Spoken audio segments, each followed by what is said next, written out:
ये कहानी है एक राजकुमारी और मेंढक की। बहुत समय पहले की बात है। एक खूबसूरत राजकुमारी रहती थी।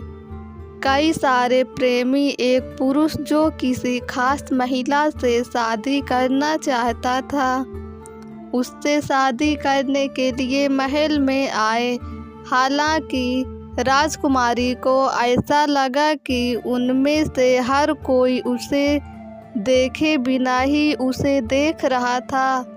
वे ऐसे व्यवहार करते हैं जैसे किसी राजकुमारी के लिए उसके असाधारण मुकुट और शाही पोशाक से बढ़कर कुछ नहीं है।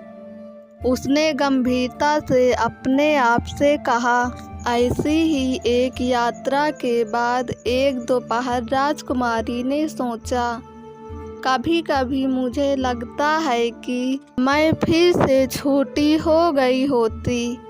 राजकुमारी को अपनी पसंदीदा गेंद भी फिर से मिल गई, जिसे वह बचपन में खेला करती थी। जब वह गेंद को सूरज की ओर फेंकती थी तो वह टिमटिमाती थी। वह गेंद को महल के आंगन में ले गई और उसे और बेहतर तरीके से फेंका। एक बार उसने गेंद को ऊपर फेंका और जब वह गेंद को पकड़ने के लिए दौड़ी तो राजकुमारी ने पेड़ को नहीं देखा और पेड़ के तने पर ठोकर खा गई। गेंद नीचे गिर गई और जल्द ही शाही कुएं की ओर चली गई।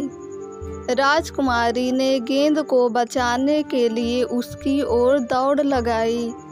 हालांकि जब वह कुएं के पास पहुंची तो उसे पानी में गेंद नहीं मिली। राजकुमारी बहुत दुखी हुई। ठीक समय पर एक छोटा हरा मेंढक पानी के ऊपर दिखाई दिया। क्या मैं आपकी मदद कर सकता हूँ? मेंढक ने पूछा। हाँ, राजकुमारी ने कहा, कृपया मेरी गेंद ले आओ। कोई बात नहीं, मेंढक बोला, लेकिन पहले मुझे तुमसे कुछ पूछना है। क्या मतलब है तुम्हारा? राजकुमारी ने कहा। मेंढक ने कहा, आज का दिन तुम्हारे लिए है कि तुम मेरे साथ समय बिताओ। ठीक है, राजकुमारी ने कहा। अब कृपया मेरी गेंद ले आओ, मैं इस पर काम कर रहा हूँ, मेंढक ने कहा। वह कुएं में गहराई तक गोता लगाने लगा। कुछ समय बाद वह एक हाथ में गेंद को ऊपर उठाए हुए ऊपर आया। धन्यवाद, राजकुमारी ने उसे लेते हुए कहा। जब वह वहां से जाने लगी तो मेंढक बोला, एक मिनट रुको, तुमने आज मेरे साथ समय बिताने का वादा किया था। मैंने पहले ही कर लिया है, उसने कंधे उचकाते हुए कहा। फिर राजकुमारी अपने महल में वापस चली गई। उस रात जब वह अपने परिवार और शाही सलाहकारों के साथ डिनर के समय थी, तभी दरवाजे पर दस्तक हुई। नौकर ने दरवाज़ा खोला और देखा कि वहाँ कोई नहीं है। नीचे खड़े मेंढक ने अब अपना गला साफ किया। राजकुमारी ने वादा किया था कि वह आज का दिन मेरे साथ बिताएगी। मेंढक ने जितनी ऊंची आवाज़ में हो सकता था कहा, तो मैं यहाँ हूँ बेटी। राजा ने शाही खाने के मेज के सबसे दूर वाले कोने पर बैठे हुए कहा, क्या तुमने इस मेंढक के साथ समय बिताने का वादा किया था जैसा कि वह दावा करता है? कुछ, राजकुमारी ने कहा।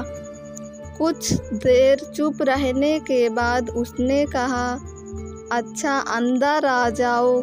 नौकरों ने मेंढक के लिए एक नई जगह की व्यवस्था की और वह शाही मेज पर चढ़ गया। बातचीत महल में चिंता का विषय बन गई। किसी को भी नहीं पता था कि क्या करना है।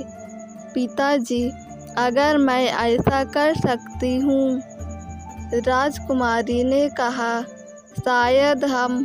रुको, राजा ने कहा और उसके दांत काट दिए।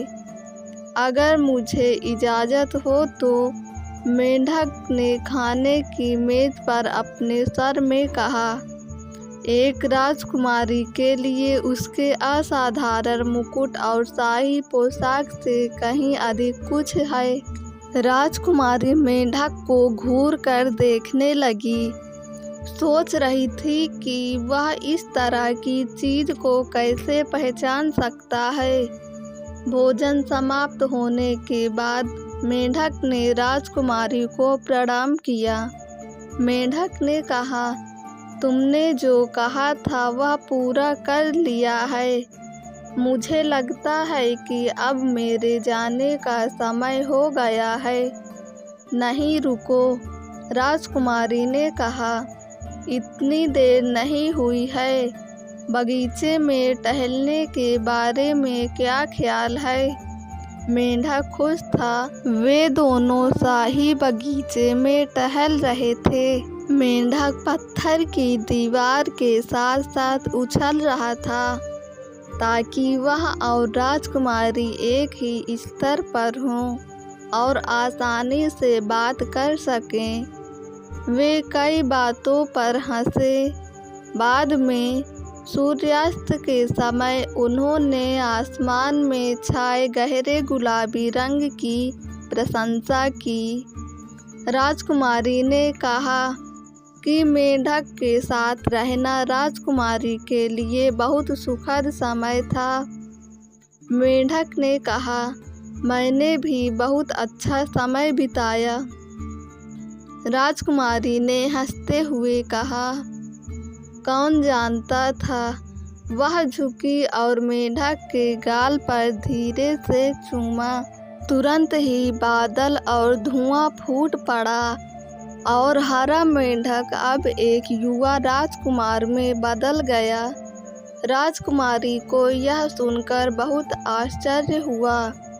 राजकुमार ने जल्दी से उसे चिंता न करने को कहा, क्योंकि सब ठीक है। सालों पहले एक दुष्ट चुड़ैल ने उस पर जादू कर दिया था कि जब तक उसे कोई राजकुमारी चूम नहीं लेती, तब तक उसे मेंढक बनकर रहना होगा। उस समय चुड़ैल ने हंसते हुए श्राप दिया कि कोई भी मेंढक को कभी नहीं चूमेगा, लेकिन अंततः उसने चूमा।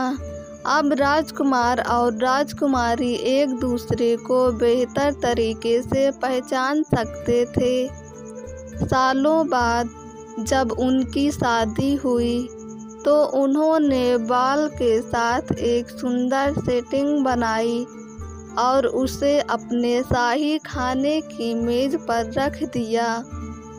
और जब सूरज की रोशनी महल की खिड़कियों से अंदर आती थी तो बाल सभी को देखने के लिए चमकती थी।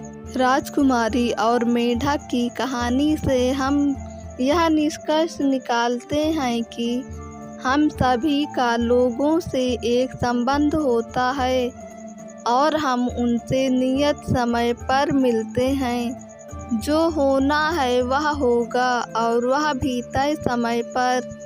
धैर्य ही आपके मार्ग पर महान चीज़ें हासिल करने का गुरु है। दोस्तों, अगर आपको मेरी ये कहानी पसंद आई हो तो कमेंट और शेयर ज़रूर करें।